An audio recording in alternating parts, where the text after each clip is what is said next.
extent, but does in a different way. So it's interesting. When a member of the public, be it Herbert, orders something in the search room, that goes to our colleagues out the back, or it might be me. Lovely to use. I don't know how many tons of material there is on this shelving, but ever so simple to use. But sometimes you get these comments about, oh, dark, dusty archives. And that really annoys us who work in archives, because as you can see, we are quite bright and we do hoover and look after things.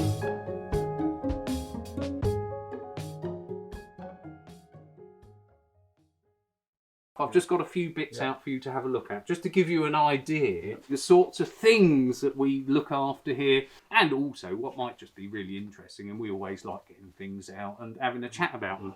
So the first one is our oldest document, and this is an Anglo-Saxon deed. Now, I want to say 967, I think that's right. It's a land charter. It's well over 1,000 years old. Oh my God. There we go, have a good look. And yeah, but it just goes to show that that's over 1,000 years old, and it's in Old English or Middle English and Latin, neither of which I can read. But fortunately, we have clever people like Herbert and Adrian around who can do that. Pre-Doomsday, then we're looking. Pre-Doomsday.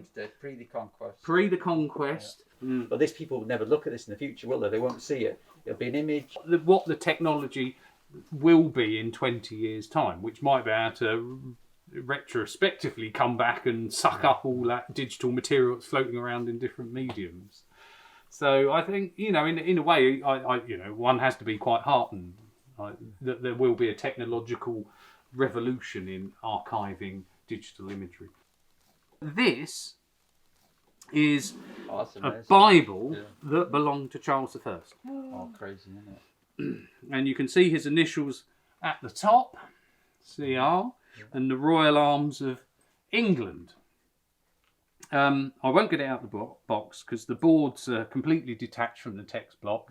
And the rear cover is exactly the same as the front, with all this raised wire work and felt and so on and so forth. I'd say it's just a bog standard printed Bible inside. It's the cover that makes it special.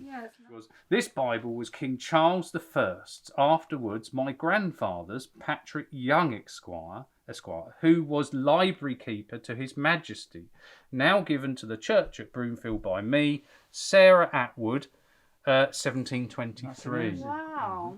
So she. Thanks, Sarah. Exactly. So she bothered to write that and paste it in the Bible. This does have a vague connection with the Peasants' Revolt.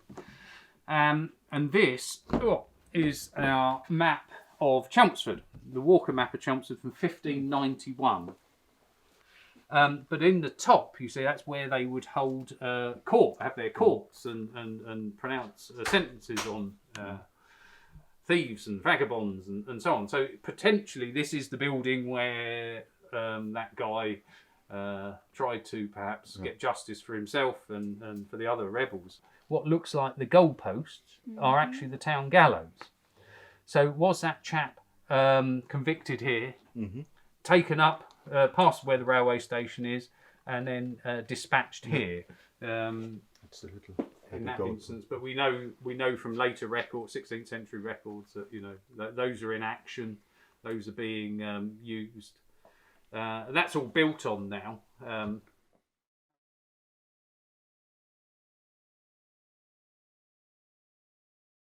This is the court, and it starts if you want to. So this is the court from the. It says. Die Martis, which is the Tuesday after the feast of Epiphany of the Lord, Epiphany Domini, in the 5th year of Richard II.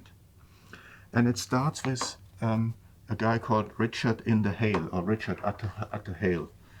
Richard in the Hale is fined 16 shillings, and you see at the left-hand side here, you see the fines. Yep. Richard at the Hale, John at the Hale, John Hurt, John Finch, and Geoffrey Palmer. Capitalis Plagiis. So they are chief pledges. These people are responsible for the good behavior of their neighbors. And so it's sometimes you have them stitched at the bottom and you have one long roll, but sometimes you have it like here, they are stitched at the top. This one is the 15th of February, Still nothing on about the peasants' revolt, but it says somewhere that people pay 6 pence for getting the records searched for their services, what rents and services they have to. Well, you have to be careful, obviously, with these documents, but you cannot handle them.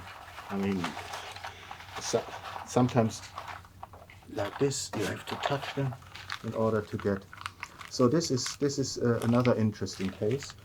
Yep. So these malefactors came and destroyed the court rolls. You could argue, well, it's only, and I'm not entirely sure about the interpretation.